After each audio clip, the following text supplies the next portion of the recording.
রায় দেয়া। আমরা এই দেশকে আর কোন রাজ্যে পরিণত হতে দেব না। জুলাইয়ের শহীদের রক্তগুলো যেন বৃথা না যায়। সাতক্ষীরার এই জনপদে আমরা যে রক্ত দিয়েছি, এই জমিন রক্ত দিয়ে আমরা অক্ষয় করেছি। আল্লাহ রাব্বুল আলামিন আমাদের রক্ত দিয়েছেন। এই জমিনকে আমরা চাষাবাদ করার জন্য প্রতি ইঞ্চি মাটিতে গিয়ে মানুষের দোরগোড়ায় ইনসাফ আর ন্যায়ের পতাকা আমরা তুলে দেব ইনশাআল্লাহ। আমরা জুলুমের বিরুদ্ধে অবস্থান নিব। আগামী দিনে নতুন একটি বাংলাদেশ, আত্মনির্ভরশীল, স্বনির্ভরশীল, দুর্নীতিমুক্ত, সন্ত্রাস চাঁদাবাজ মুক্ত, আদর্শ, ন্যায়পরায়ণ এবং স্বাবলম্বী একটি বাংলাদেশ গড়ে তোলার জন্য সকলকে কাঁধে কাঁধ মিলিয়ে ইন্নাল হামদুলিল্লাহ ওয়া সালাতু ওয়া সালামু আলা মান লা নাবিয়্যা বা'দা ওয়া আলা আলিহি ওয়া আসহাবিহি আজমাইন। শহীদের রক্ত ঝরানো ময়দান বীর সাতক্ষীরার জনপদের আজকের এই সুবিশাল সমাবেশে আমাদের মাঝে প্রধান অতিথি হিসেবে উপস্থিত হবেন মানবতার মুক্তির আন্দোলন বাংলাদেশ জামাত ইসলামীর সংগ্রামী আমির ডাক্তার শফিকুর রহমান। উপস্থিত আছেন বাংলাদেশ জামাত ইসলামীর সম্মানিত সেক্রেটারি জেনারেল অধ্যাপক মিয়া গোলাম পরোয়ার ভাই সহ জামাত ইসলামীর নেতৃবৃন্দ, প্রিয় সাংবাদিক বন্ধুগণ, উপস্থিত প্রিয় সাতক্ষীরাবাসী, আসসালামু আলাইকুম ওয়া রাহমাতুল্লাহি ওয়া বারাকাতুহু। কবির ভাষায় বলতে চাই, বৈরী বাতাসে লাগাম ধরার শপথ নিয়েছে যারা, জীবনের কোনো প্রাপ্তি হারিয়ে ব্যথিত নয় তো তারা। সাতক্ষীরার জনপদের উপরে দীর্ঘ আওয়ামী ফ্যাসিবাদের সময় যে জুলুম, নির্যাতন, নিষ্পেষণ চালানো হয়েছে, জনপদের মানুষেরা রক্ত দিয়েছে, জনপদ ছেড়ে যায় নাই। তারা আল্লাহর কাছে দোয়া করেছে, রব্বানা আখরিজনা মিন হাযিহিল ক্বরিয়াতিজ যালিমি আহলুহা ওয়াজআল লানা মিন লাদুনকা ওয়ালিয়্যা ওয়াজআল লানা মিন লাদুনকা নাসীরা। আল্লাহ রাব্বুল আলামিন আপনাদের ময়দানে টিকে থাকা, দাঁড়িয়ে থাকা, রক্ত দেওয়ার বিনিময়ে এই জনপদকে জালিম মুক্ত করেছে।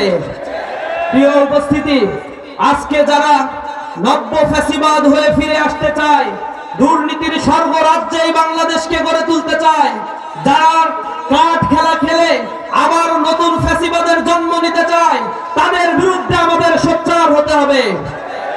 আপনারা দেখেছেন গ্রামগঞ্জে মানুষকে প্রতারণা করার জন্য সেই কাঠ বাণিজ্য আবার শুরু করেছে। কিছু কিছু জায়গায় ধরা পড়ে গণধোলাই খাওয়া শুরু করছে। দামি কাঠ দিয়ে, যার ভিতরে টাকা নাই, সেই কাঠ দিয়ে 100 টাকা করে চাঁদা উঠাচ্ছে। আবার এ কাঠ গ্রামগঞ্জের মানুষকে আবার প্রতারণার একটা ফাঁদ তারা পেতেছে। এ ফাঁদ পেতেছিল আওয়ামী ফ্যাসিবাদ, যারা 10 টাকা ধরে চাল, 5 টাকায় কাঁচা ঝাল, ঘরে ঘরে চাকরির কথা বলে এই দেশের মানুষের সাথে প্রতারণা করে ব্যাংকগুলোকে তারা লুটের হাতে পরিণত করেছিল। ব্যাংক থেকে তারা হাজার হাজার কোটি টাকা ঋণ খেলাপি করেছে। 6,44,000 কোটি টাকা ঋণ খেলাপি। আপনাদের টাকা ব্যাংকে রেখেছেন, সেই টাকাগুলো পাচার করে গাড়ি বাড়ি আলিশান জীবন যাপন করছে সেই ফাঁসিবাদী শক্তি। আর তাদের সাথে মিলেমিশে যারা তখন ব্যবসা বাণিজ্য চালিয়েছিল, তাদের অন্তত 50 জনকে এবার নমিনেশন দিয়েছে একটা দল, যাদের ঋণ খেলাপির পরিমাণ 26,000 কোটি টাকা। ব্যাংকের সাধারণ মানুষ টাকা রাখে, তার টাকা আর ফেরত দিতে পারছে না। এই ঋণ খেলাপিদের আবার যারা পুনর্বাসন করছে, জনগণের টাকা যে আবার দুর্নীতি আর লুটপাট করে তারা এক স্বর্গরাজ্য পরিণত করবে, তা বুঝতে আমাদের আর বাকি নাই। এজন্য আমাদের জেগে উঠতে হবে আমাদের অধিকারের জন্য। সাতক্ষীরার জনপদ মাজলুম, নির্যাতিত, নিষ্পেষিত এই জনপদ। আওয়ামী ফ্যাসিবাদের আমলে আমাদেরকে দমিত করা হয়েছে, কর্মসংস্থান সৃষ্টি করা হয় নাই। এখানে মানুষের অর্থনৈতিক দুরবস্থা, বাজার সিন্ডিকেট, ঘের দখল, বাণিজ্য করতে দেওয়া হয় নাই। ব্যবসা বাণিজ্য প্রতিষ্ঠানগুলো বুলডোজার দিয়ে ঘুরিয়ে দেওয়া হয়েছে। আমাদের ঘর বাড়িতে, আমাদের আবাসনগুলোকে থাকতে দেওয়া হয় নাই। শত শত লক্ষ লক্ষ ভাইদেরকে নির্বাসিত জীবন যাপন করতে হয়েছে। আমরা জনপদে আর কোন জালিমকে স্থান দেব না, যে জালিম এই জনপদে আবার জুলুম করবে। এজন্য আমাদের জেগে উঠতে হবে। আপনারা দেখেছেন তরুণ সমাজ বাংলাদেশের প্রতিটি বড় বড় বিশ্ববিদ্যালয়, ঢাকা বিশ্ববিদ্যালয়, জাহাঙ্গীরনগর বিশ্ববিদ্যালয়, জগন্নাথ বিশ্ববিদ্যালয়, চট্টগ্রাম বিশ্ববিদ্যালয়, রাজশাহী বিশ্ববিদ্যালয়, যেগুলো জ্ঞান বিজ্ঞানের আতুরঘর হিসেবে পরিচিত, সেই বিশ্ববিদ্যালয়গুলোতে তরুণ সমাজ একচেটিয়া ইসলামের পক্ষে, ইসলামী ছাত্র শিবিরের পক্ষে তারা রায় দিয়েছে।